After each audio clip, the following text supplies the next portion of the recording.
Explain to me how James Harden is thrown out. I can't, because that's one of the strangest ejections I've ever seen. In the 10 years I played, 20 plus at ESPN, I don't know that I've seen a worse ejection. James Harden, right? I mean, and any referee should know this looking at the review. If you're a basketball player, you've got the ball and you've got a guy crowding you to the extent that he was being crowded. All airspace is taken away. There's already contact before James Harden has even initiated his move. Right? The ball's going to be in his right hand. Well, your left hand, just the momentum of your left hand is going to go forward and it's going to go out to fend off the defender. You then have to make the determination in looking at, if you're Tony Brothers and you're looking at that film, you have to say, did he intentionally punch him in the groin?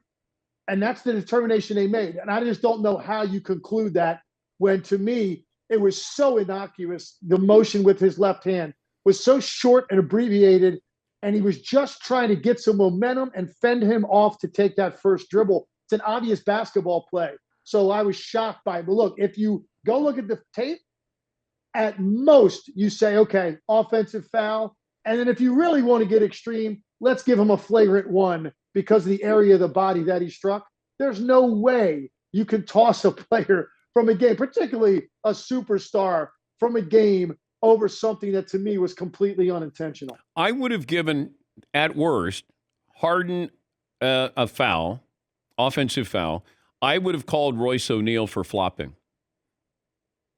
Man, listen, this is a whole nother subject. Dan, do you remember a number of years ago they addressed this because it had gotten out of control? This was the J.J. Barea rule. And they had it at a point where it was in the rule book that if you flopped a certain number of times, you build up sort of like a point system like we have with flagrants, you could be suspended for a game.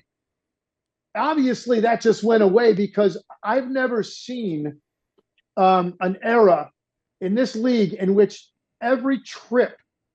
virtually every trip, someone is on the ground trying to trick an official. So I do want to give the officials a little bit of leeway here and saying I can't imagine how hard their job is because you can't see it all, right? Some of it you catch out of your peripheral.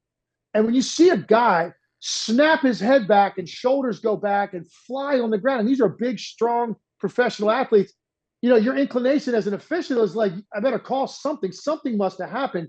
It's so frequent now that it's become a total sideshow to the actual action. It's an art form. These guys should all have strict Screen Actors Guild cards. They're perfecting trying to trick officials into getting a call. What happened to the old days where I'm just going to guard you?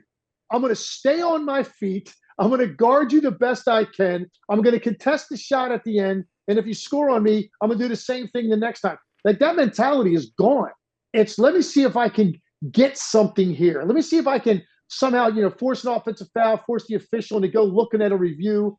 It's amazing to me the way that these guys flail about the court with very little contact to precipitate it.